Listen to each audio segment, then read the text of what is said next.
코로나 이후 반드시 복원해야 할 예배라는 제목으로 말씀 전합니다. 성경에서나 기독교 역사를 보면 변화의 중요한 분기점마다 예배가 가장 먼저 등장했고 예배 회복이 가장 큰 주제였습니다.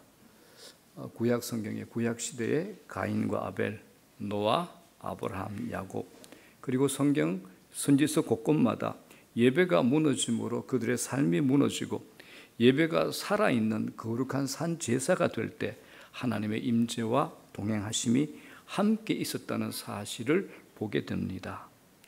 신약에 예수님께서 하신 말씀, 그리고 바울 서신 곳곳에 기록된 말씀도 예배를 강조하고 있습니다. 무엇보다 종교개혁자들의 구체적인 개혁의 첫 걸음이 예배의 갱신에서 시작되었습니다. 조만간 우리나라도 위드 코로나와 함께 생활하는 것으로 전환이 될 것입니다. 이때 우리의 신앙생활 모습 가운데 가장 먼저 확인하고 돌아봐야 될 게 뭐냐? 예배입니다. 예배가 됩니다.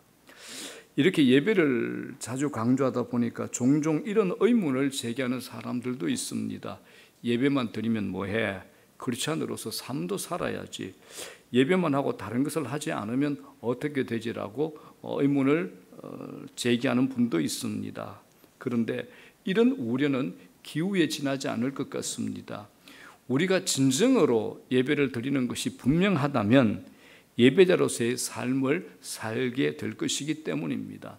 문제는 우리가 신령과 진정으로 예배를 드리지 않으면서 예배를 드렸다고 착각하기 때문입니다. 저는 성 어거스틴의 이 말을 참 좋아합니다. 하나님을 사랑하십시오. 그리고 마음대로 하십시오. 하나님을 사랑하십시오. 그리고 마음대로 하십시오. 이 말씀을 이해하시겠습니까, 여러분? 이게 무슨 뜻일까요? 하나님을 진정으로 사랑하는 자는 어떤 행동도 잘못되지 않기 때문에 그렇습니다. 하나님을 정말 사랑한다면 잘못된 어떤 행동도 하지 않을 거라는 말입니다. 저는 이렇게 표현하고 싶습니다. 하나님을 진정으로 예배하십시오. 그리고 마음대로 하십시오. 하나님을 신령과 진정으로 예배하는 자의 삶은 절대로 진리를 벗어나지 않기 때문에 그렇습니다. 여러분, 예배는 우리의 삶이 가장 생생하게 영이신 하나님과 연결되는 순간이요 장소가 됩니다. 그러니 이 예배 순간이 얼마나 떨리는 순간이 되겠습니까? 우리가 흔히 말하는 예배의 감격이라는 것은 이러한 떨림이 살아있는 것이 아니겠습니까? 김정주 씨가 쓴 안녕 기독교라는 책을 보게 되면 아주 흥미로운 얘기가 등장합니다.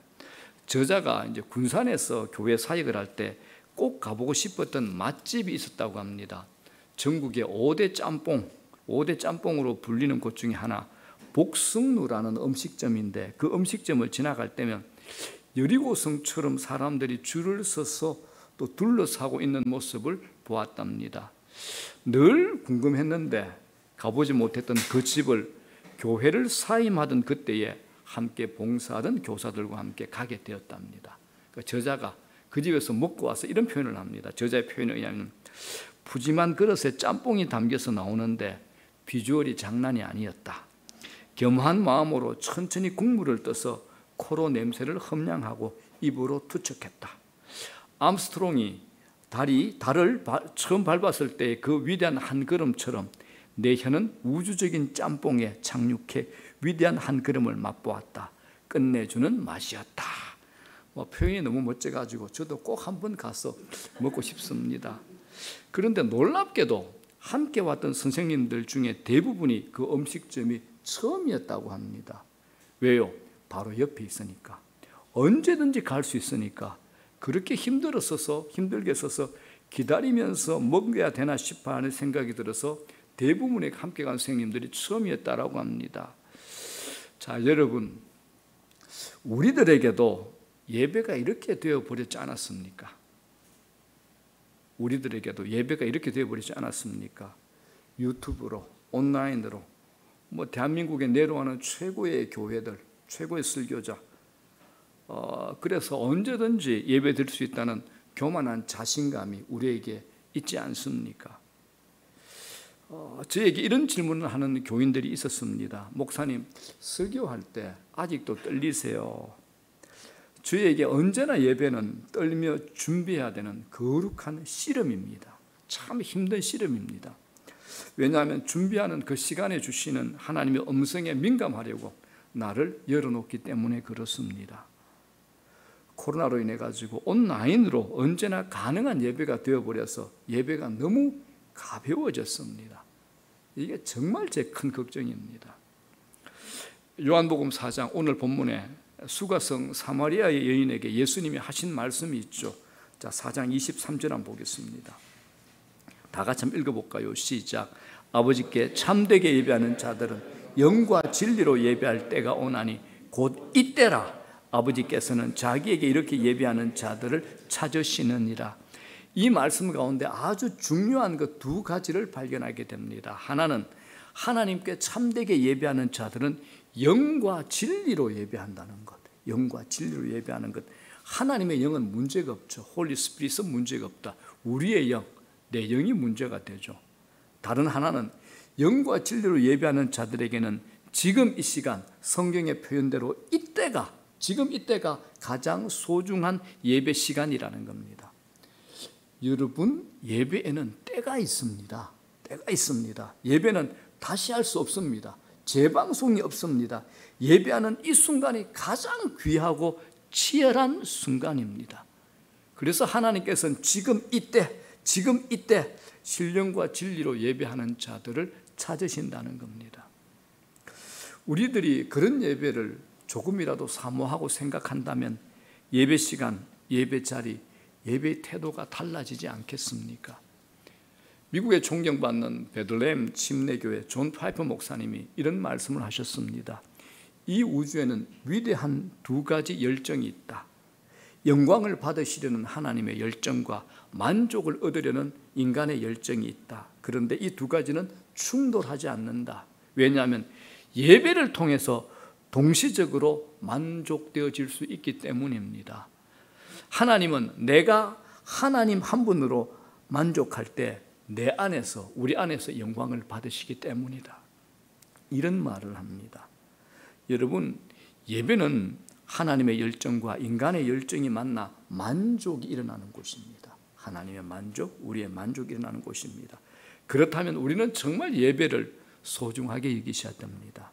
하나님께서 받으시는 예배를 드려야 됩니다. 하나님께서 찾으시는 진정한 예배자가 되어야 됩니다. 부끄러운 제 얘기가 있습니다. 벌써 20년 가까이 지난 듯한 사건입니다. 제가 교회를 개척하고 얼마 후에 이 교회 건물이 부동산 실명법 위반으로 법정 소송에 걸린 적이 있습니다. 교회를 교회 이름으로 해야 되는데 저희 교회 다녔던 여자 집사님 이름으로 했는데 남편이 사업장에 부도가 났습니다. 그런데 보통 작은 데는 아내들이 또 그곳에 이사로 등재되어 있잖아요. 그러면 이제 세금을 못 내니까 국세청에서 바로 압류가 들어오고 신용보증기금에서 이 교회에 압류가 들었습니다. 그러니까 이게 그 사람 거다 했는데 저는 끝까지 교회 겁니다라고 모든 증빙 서류를 대니까 이게 부동산 실명법 위반이 되는 겁니다. 소송이 벌어졌죠. 그때 제가 40대 중반의 나이에 신학대학원을 다니는 학생 신분에다가 인천 회사에 출근하는 직장인에다가 또 목회를 해야 되는 개척교회 전도사에다가 법정 소송까지 겹쳐가지고 4, 5년을 아주 힘겹게, 정말 힘겹게 견뎌온 날들이 있었습니다. 그렇게 되고 보니까 교회를 섬겼던 몇 분 안 됐지만 교인들이 또 자연스럽게 떠났고 정말 몇 분 안 남았습니다. 저희 가족, 지금 반주하는 우리 혜린이가 초등학교 때, 우리 뒤에 영상실에 있는 민호가 엄마 품에 있을 때, 저희 가족 4사람 제외하게 되면 연세 드신 분 한 3분 정도가 나왔습니다. 이 공간에. 그런데 어느 날인가 토요일 저녁에 설교 준비하는데 너무 힘들었습니다. 갑자기 이런 생각이 들었습니다. 내가 이렇게 힘든데 몇 안 되는 사람들 때문에, 이런 생각이 들었습니다. 가족과 연세 드신 몇 안 되는 분들만 예배 오니까 설교를 쉽게 대충 준비하고 쉬고 싶었던 겁니다. 그때 누워서 이제 힘드니까 누워서 이런저런 책을 뒤척이던 중에 마침 제 손에 잡히던 책이 오카노 목사님의 책이었던 것 같아요. 그 오카노 목사님의 책 서문을 누워서 읽다가 뒤통수를 쿵 하고 맞는 충격을 받았습니다. 벌떡 일어났습니다. 정신이 번쩍 들었습니다. 지금도 제가 기억하고 있는 내용입니다. 교인들이 교회에 올 때는 일주일 중 6일을 세상의 온갖 풍파에 시달려 힘든 몸과 마음을 끌고 나오는 사람들이 대부분입니다. 그런 사람들에게 목사가 하나님 말씀으로 주일에 은혜를 주지 않는다는 것은 목사의 직무유기입니다. 은혜의 예배를 인도하기 위해서 목사가 죽을 각오가 없다면 목사직을 심각하게 생각해 봐야 합니다라는 글이었습니다. 충격이었고 정신이 번쩍 들었습니다. 그때 이제 제가 평신도 때 교회에서 들은 얘기가 있잖아요. 아, 내가 사꾼 목사가 될 수 있겠구나. 양을 팔아먹는 도둑놈 목자도 될 수 있겠구나. 이런 생각이 들었습니다. 그때부터 몇 명의 성도가 이 자리에 있더라도 설교 준비에는 목숨을 건다. 이게 저의 목회 철학이 되었습니다. 주님 오실 때까지 화미교회 이 강단에 은혜의 샘물이 마르지 않게 해주십시오. 말씀의 은혜의 샘물이 마르지 않게 해주십시오. 이게 지금 매일의 저의 기도가 됩니다. 연주가들에게 중요한 것은 사실 많은 청중도 중요하지만 그러나 얼마나 소중한 사람, 자기가 귀중하게 생각하는 사람이 그 연주를 듣는가가 아니겠습니까? 옛날에 궁정에서 아니면 지금 가장 가깝게 청와대에서 연주하는 사람들이 신경 쓰는 게 사람들의 숫자일까요? 아닐 겁니다. 왕이나 아니면 대통령을 보호하는 몇몇 사람들, 소수의 사람이지만 그들에게 집중할 겁니다. 언젠가 주일 예배 시간 직전에 제가 이 앞자리에서 기도하고 있는데 하나님께서 제게 이런 마음, 이런 음성, 이런 생각을 주셨습니다. 손 목사, 여기에 내가 있다. 그리고 여기에 남아있는 사람들이 내게 제일 소중한 사람들이다. 그때 그분들이 가장 소중한 사람들로 변했고 하나님 앞에서 설교한다는 떨림에 부족한 미완성이지만 두려움과 기대감으로 기쁨과 성실함으로 설교할 수 있었습니다. 그리고 드는 생각, 아, 내가 목사가 맞구나. 나는 목사다. 이런 생각이 들었습니다. 예배를 다시 생각합니다. 오늘 예배 가운데 하나님의 임재를 확신하지 못한다면 예배가 무슨 의미가 있을까라는 생각을 하게 됩니다. 우리가 영과 진리로 하나님을 예배하기로 마음을 먹으면 지금 이 자리가 예배 자리가 됩니다. 온라인으로 드리는 예배지만 이때 그 자리가 예배 자리가 된다라는 겁니다. 우리가 수없이 예배를 드리면서도 그렇게 많은 교회 활동을 하면서도 예배를 신령과 진정으로 드리거나 감격을 체험하지 못하는 이유가 무엇일까요? 언제든지 예배를 드릴 수 있으니까요. 그렇죠. 그리고 지금 이 예배 시간이 아니어도 언제든지 은혜 받을 수 있으니까요. 언제든지 핸드폰을 들게 되면 스마트폰을 켜면 유튜브를 통해서 설교를 들을 수 있으니까요. 지금이 꼭 아니어도 할 수 있다는 것이 우리의 이때, 주님께서 말씀하신 이때를 방해하고 있는 것 아니겠습니까? 예배는 다시 오지 않습니다. 지금 이때입니다. 우리가 경험하는 것처럼 초신자들이 우리들보다 예배 시간에 더 큰 은혜를 사모하고 은혜를 경험하게 되는 것 왜 그럴까요? 지금 이 시간, 이때를 소중하게 여기기 때문이 아니겠습니까? 몇 년 전에 전방부대 훈련소에 위문자 공연을 왔던 어떤 교회 청년부의 얘기가 있어서 제가 전합니다. 여자 청년들, 예쁜 여자 청년들이 나와서 노래하고 워십 댄스 하니까 군인들, 병사들이 눈이 초롱초롱해졌습니다. 그런데 워십이 끝나고 이제 설교 시간이 되니까 목사가 올라오니까 다 눈을 감습니다. 이제 군대 예배 설교 시간은 취침 시간입니다. 제가 그곳에서 2년 동안 설교했습니다. 자, 그런데 그 다음이 이제 간정 순서인데 이 병사들이 또 얼마나 지루하겠습니까? 간정이요. 그때 병사들의 눈을 크게 뜨게 하는 간정이 하나가 있었습니다. 뇌성마비를 심하게 앓고 있는 한 남자 청년이 소리 내기도 힘들어서 발음도 제대로 되지 않는 목소리로 군인들을 향해서 이런 말을 한 겁니다. 여러분, 저는 여러분들처럼 군대에 가고 싶은데 갈 수가 없어요. 제가 가고 싶어도 갈 수 없는 곳에 와 있는 여러분들이 얼마나 축복받은 사람인 줄 아세요? 모든 병사들이 졸린 눈을 좌우로 번갈아 감아가면서 깨끗하게 참 잘 들었다라고 합니다. 은혜스러운 감정이 되었다라고 합니다. 지금 이때입니다, 여러분. 기독교 역사상 최고의 설교자 찰스 스펀절 목사님이 이런 말씀을 했습니다.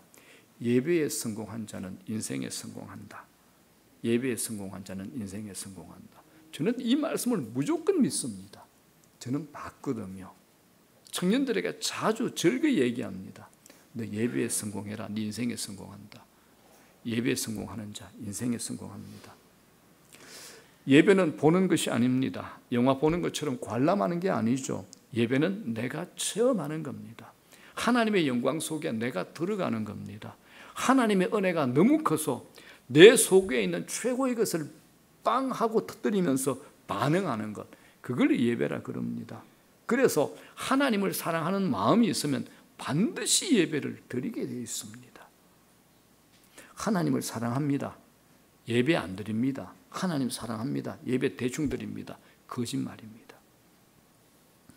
오늘 본문 요한복음 12장의 사건은 하나님을 예배하는 가장 아름다운 모습을 우리에게 보여줍니다. 자, 1절 한번 보겠습니다. 다 같이 읽어볼까요? 시작. 유월절 엿새 전에 예수께서 베다니에 이르시니 이곳은 예수께서 죽은 자 가운데서 살리신 나사로가 있는 곳이라. 자, 유월절 엿새 전이니까 예수님께서 십자가에 못 박히기 6일 전에 한 사건입니다. 여기서 나오는 베다니에 사는 마리아가 나오는데, 이 마리아가 성경에 3번 나오는데 3번 다 예수님의 발 아래에 무릎 꿇고 앉아 있었습니다. 배울 것이 많은 참 아름다운 여성입니다. 많은 사람이 북적이는 분주한 가운데서도 이 마리아는 조용히 주님의 임재 안에 있기를 사모했다라는 겁니다. 오늘 이 마리아는 오빠 나사로가 죽었다가 살아난 것을 직접 체험한 사람입니다. 기적을 말로만 들은 것이 아니라 체험한 사람입니다. 여러분, 은혜 받으셔야 됩니다. 저는 여러분들에게 기적도 체험하면 좋겠다, 이런 말씀을 꼭 드리고 싶습니다. 은혜를 받고 기적을 체험한 사람은 예배에 진지함이 있습니다.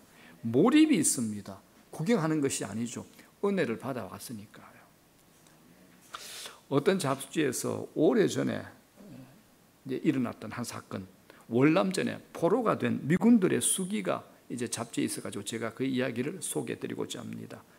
월남전이죠. 미국과 베트남이 치열한 전투를 벌이고 있을 때 호치민에 있는 미군 포로들을 가둔 포로 수용소에서 벌어진 아주 감동적인 한 편의 얘기가 있습니다.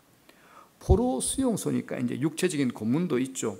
음식은 말할 것도 없이 빈약합니다. 늘 모자라고 배가 고픕니다. 그런데 그들을 살린 게 있었는데 바로 예배입니다.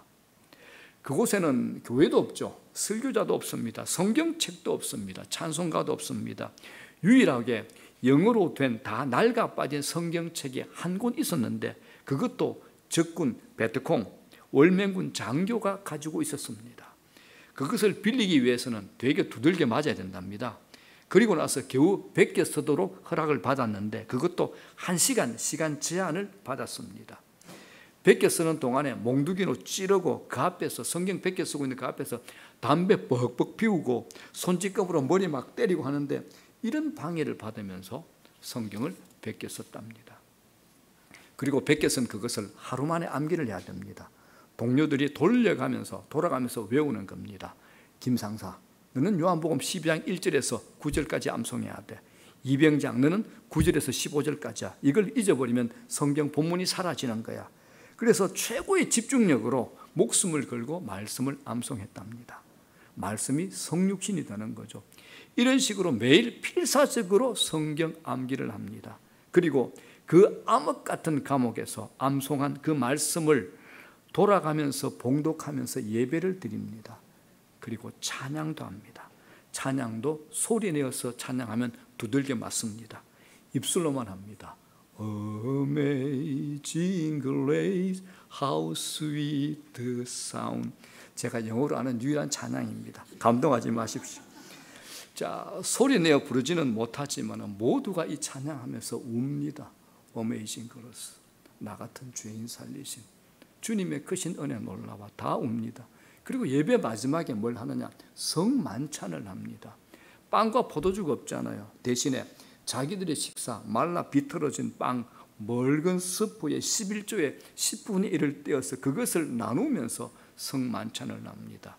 이것이 주님의 살입니다. 이것이 주님의 피입니다라고 성만찬을 하죠. 그들은 자기들의 조국, 자기들의 고국, 미국의 화려한 예배당에서와는 비교할 수 없는 처참한 환경 아래서 예배를 드리지만 거기에서 성령의 임재하심이 충만한 하나님의 영광을 맛봤다고 합니다.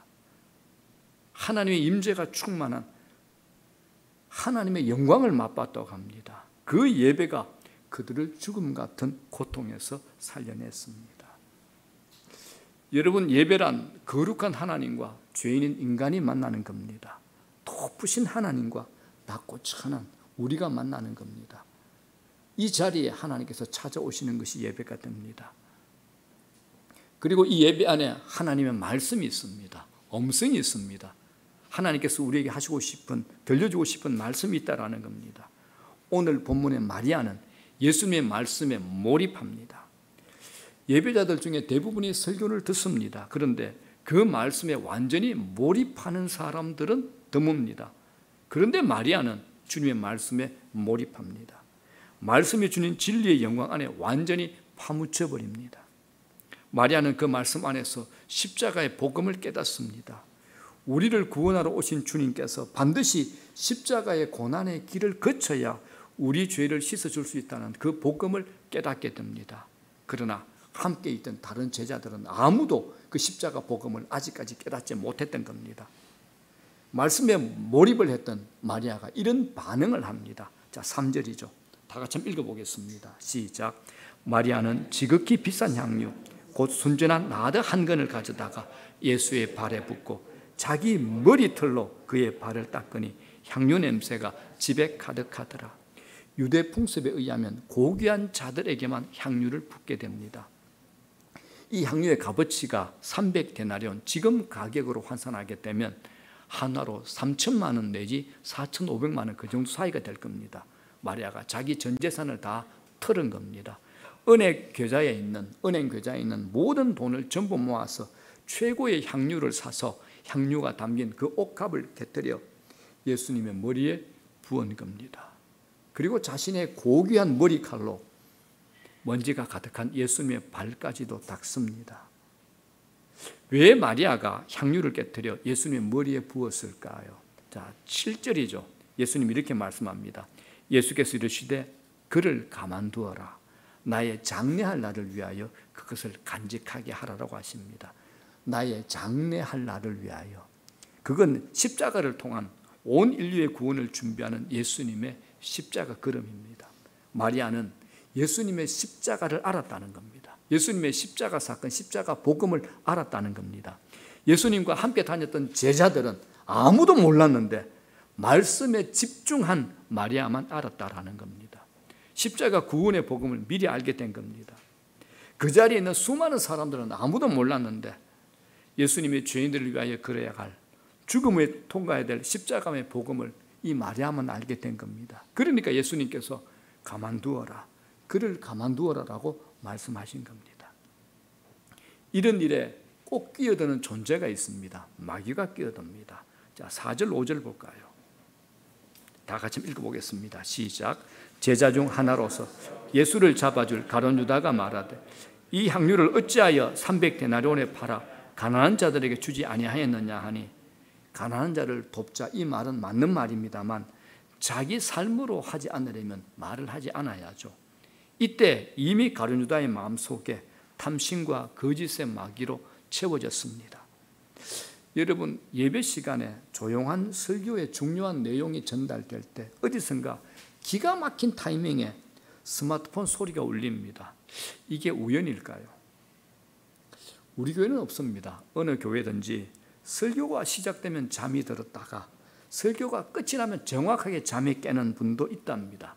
이게 우연일까요? 이게 교회들마다 다 있죠. 이게 우연일까요? 왜 토요일 저녁에는 아이들이 부모 마음을 더 짜증나게 만들고 또 평소에는 괜찮다가 주일 아침에만 집사람이 혹은 남편이 예민하게 건드려서 짜증이 확 올라오게 만들고 교회에 가는 마음을 무겁게 할까요? 이게 우연한 일상일까요? 아닙니다. 마귀가 하는 겁니다. 예배는 인간인 우리에게 하나님이 임재해 주셔서 우리를 만나주시는 가장 거룩한 시간이 됩니다. 그래서 마귀는 어떻게 해서든지 이 시간을 회방 놓으려고 우리 마음을 빼앗고 우리를 산만하게 하고 잡다한 일들을 떠오르게 해서 예배에 집중하지 못하도록 방해합니다. 이스라엘 사사시대 말기에 엘리라는 제사장이 등장합니다. 그 당시 제사장이니까 존경과 흠모를 많이 받았죠. 그런데 이 엘리 제사장에게는 신앙으로 훈련받지 못한 망나니 같은 두 아들이 있었습니다. 이 둘이 감히 겁도 없이 하나님의 성전에서 수종드는 여인들과 동침을 합니다.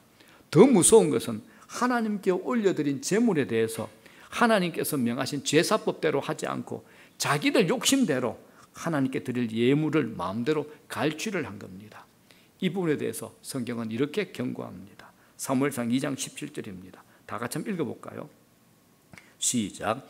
이 소년들의 죄가 여호와 앞에 심히 크면 그들이 여호와의 제사를 멸시함이었더라. 이 소년들의 죄가 하나님 앞에 심히 크면 그들이 여호와의 제사를 멸시함이었더라라고 얘기합니다. 이 소년들이 누굽니까? 엘리 제사장의 망나니 같은 두 아들입니다. 이들이 구약의 제사, 지금의 예배를 가볍게 여겼다라는 겁니다. 예배에 하나님을 전혀 의식하지 않고 자기 마음대로 한 겁니다. 제사를 안 드린 것 아닙니다. 예배를 드리지 않은 것이 아닙니다. 그런데 그들 중심에는 하나님을 향한 경외심, 두려움이 없었다라는 겁니다. 그들이 드린 제사 안에 하나님이 없었습니다. 여러분들은 오늘 이 예배 안에 나의 최고의 가치를 하나님 앞에 올려드립니다라는 신앙의 고백이 있으십니까? 하나님께서 자기에게 올려드리는 예배를 인간 마음대로 만홀히 여기니까 하나님께서 분노하셨습니다. 그래서 이런 자들에 대해서 하나님이 이런 말씀도 하십니다. 사무엘상 2장 30절입니다. 다 같이 읽어보겠습니다. 시작. 이제 나 여호와가 말하는 나를 존중히 여기는 자를 내가 존중히 여기고 나를 멸시하는 자를 내를 경멸하리라. 나를 존중히 여기는 자를 내가 존중히 여긴다. 나를 멸시하는 자를 내가 경멸하리라. 이 말씀은 앞부분은 최고의 축복의 말씀이기도 하지만 뒷부분 최고의 무서운 말씀이 되기도 합니다. 이 말씀의 배경을 정확하게 이해할 필요가 있습니다. 정말 하나님 말씀대로 엘리 제사장의 두 아들이 전쟁에 나가서 죽습니다. 이때 엘리 제사장의 둘째 며느리가 자기 남편이 죽었다는 소식을 듣고 갑자기 진통이 와서 해산을 합니다. 해산을 하면서 그 며느리도 죽습니다. 그 며느리가 죽어가면서 자기에게 태어난 아들에게 이름을 지어줬는데 어떻게 지어줬느냐? 이가봇이라고 지어줬습니다. 이가봇. 죽어가면서 지어준 이름이니까 유언과 똑같죠. 그 유언이 아들아, 네 이름이 이가봇이다 이렇게 됩니다. 여러분, 이가봇이 무슨 뜻인지 아십니까? 이가봇은 하나님의 영광이 떠났다, 하나님의 영광이 없다 이런 뜻입니다. 하나님의 영광이 떠났다. 명문 제사장 가문의 손자인데 그에게 하나님의 영광이 없다, 떠났다, 사라져버렸다. 영적으로 죽은 가문으로 변화된 거죠. 집안이 망한 겁니다. 예배 때문입니다. 자, 사무엘상 4장 저희들이 성경 말씀으로 확인해 볼게요. 자, 시작. 그의 며느리 비나하스의 아내가 임신하여 해산한 때가 가까웠더니 하나님의 궤를 빼앗긴 것과 그의 시아버지와 남편이 죽은 소식을 듣고 갑자기 아파서 몸을 굽으려 해산하고 죽어갈 때 곁에 서 있던 여인들이 그에게 이르되 두려워하지 말라. 네가 아들을 낳았다 하되 그가 대답하지도 아니하며 관념하지도 아니하고 이르기를 영광이 이스라엘에서 떠났다 하고 아이 이름을 이가봇이라 하였으니 영광이 이스라엘에서 떠났다. 아이 이름을 이가봇이라 해라. 하나님의 영광이 떠났다. 하나님 영광이 없다. 이가봇.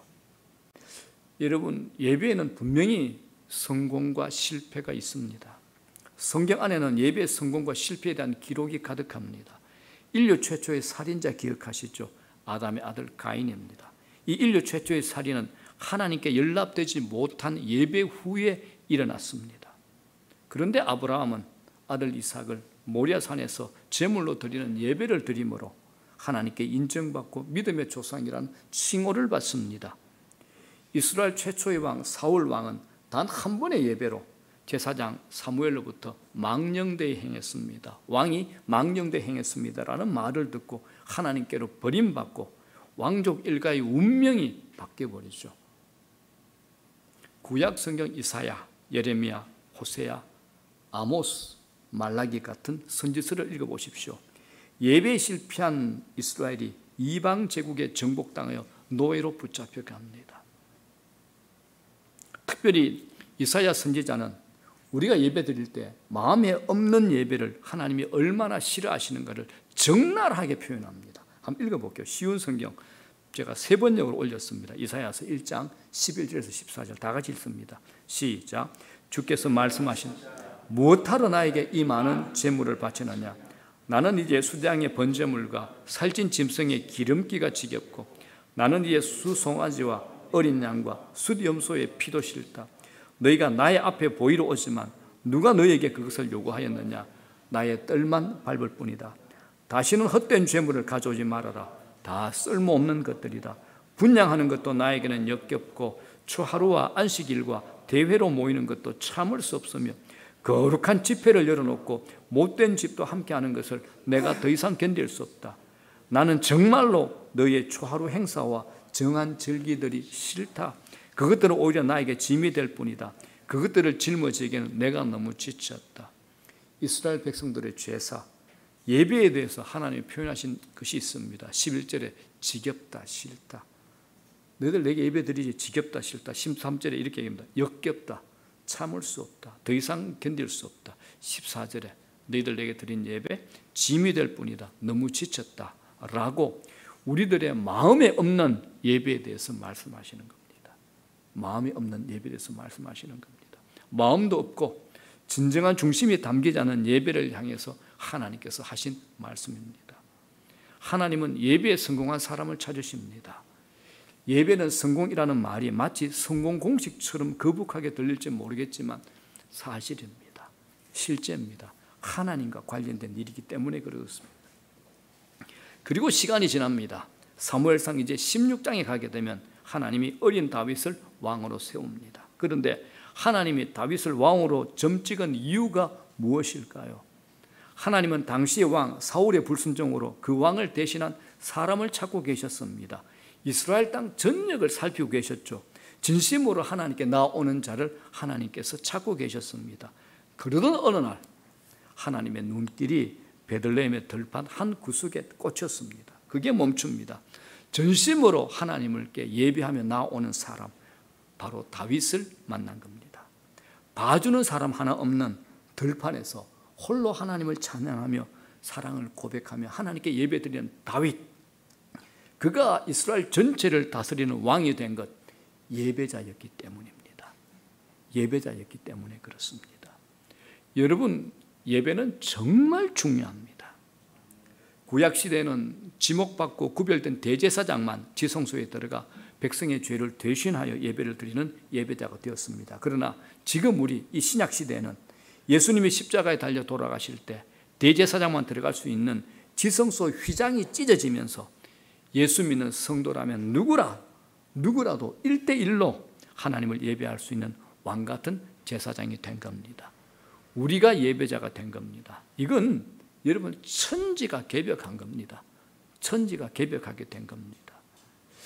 여러분께 묻고 싶습니다.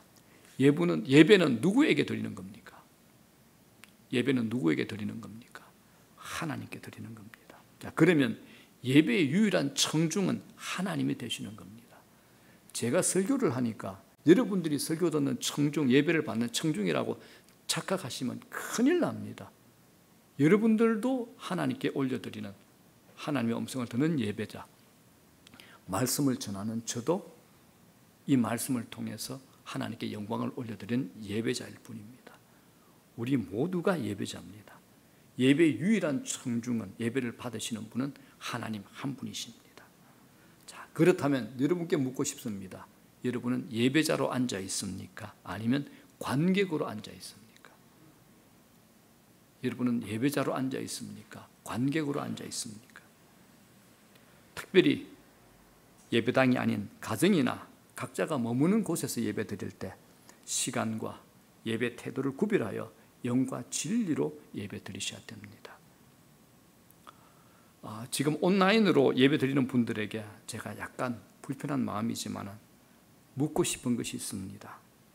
지금 온라인으로 예배 드리는 여러분들은 하나님이 임재하고 계신 예배 자리에 적합한 의상을 입고 있습니까? 적합한 의상을 입고 있습니까? 예배 시작부터 마칠 때까지 온전히 하나님께 올려드리는 예배가 됩니까? 우리가 예배 드릴 때 아이들 학교 담임선생님만도 못한 대우를 우리가 예배 안에서 하나님께 그렇게 하고 있지는 않습니까? 학교 선생님과 면담하다가 갑자기 폰 꺼내가지고 자기의 개인적인 일 보는 사람 없잖아요. 학원 선생님이라도 그렇게 하지는 않는 겁니다. 그런데 우리가 그렇게 하더라는 겁니다. 하나님을 첫째 자리에 하나님의 하나님 되심을 인정 안 하는 겁니다. 우리 예배가 이렇게 흐트러졌습니다. 성경은 분명히 우리에게 선언합니다. 요한복음 4장에 다 같이 한번 읽겠습니다. 시작. 아버지께 참되게 예배하는 자들 영과 진리로 예배할 때가 오느니 곧 이때라. 아버지께서는 자기에게 이렇게 예배하는 자들을 찾으시느니라. 자, 말씀 정리합니다. 좋은 예배를 드리면 기분이 좋아지는 것 아닙니다. 좋은 예배 드리면 인생이 바뀝니다. 예배란 형식적으로 1시간 보내는 것 아닙니다. 내 마음을 열고 내 마음을 온전히 하나님께 집중하는 겁니다. 이때 우리가 하나님의 영광을 목격하고 하나님의 임재 안에 사로잡히는 경험을 하게 되는 겁니다. 인간의 한계를 넘어 초월해 계신 하나님이 지금 이곳에 나와 함께 하신다는 것을 경험하게 되는 겁니다. 모세가 하나님의 부르심을 받았을 때 가시떨기 불꽃 가운데 임재하신 하나님을 목격합니다. 타는 불꽃 가운데 임재하신 하나님을 경험하게 되죠. 모세가 하나님의 임재를 경험하게 되니까 당시 세계 최강 애굽의 바로왕 앞에 담대하게 서서 할 말 다 하는, 큰 소리치는, 하나님의 명령을 그대로 전하는 그런 용기, 힘, 에너지를 갖게 되는 겁니다. 하나님을 하나님으로 만나는 경험이 예배 속에 있어야 됩니다. 신앙생활에 지치고 피곤하고 실패한 분들이 있다면 접근을 다르게 하시기 바랍니다.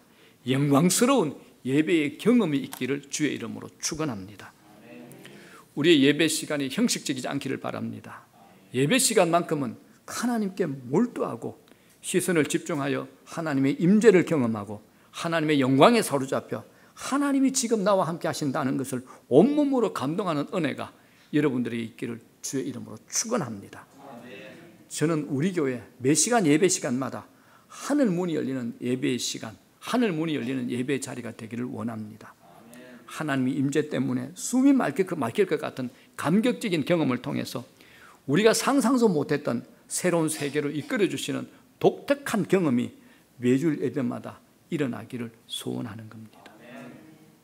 훌륭한 음악회가 끝나면 관객들이 감동 때문에 자리를 떠나지 못하는 광경을 우리가 봅니다. 우리는 그것을 뛰어넘는 하나님의 영광과 임재가 가득한 경험, 초월적 경험을 하는 역사가 일어나야 할 줄로 믿습니다. 그렇게 되면 저절로 헌신하게 되고 하나님이 내 삶을 다루시고 이끌어 주실 줄로 믿습니다. 예배 안에서 하나님께만 집중하여 하나님의 영광 앞에서 하나님을 만나고 하늘 문이 열리고 그래서 우리 삶을 통해서 하나님의 영광이 온 땅에 나타나는 축복이 있기를 주의 이름으로 축원합니다.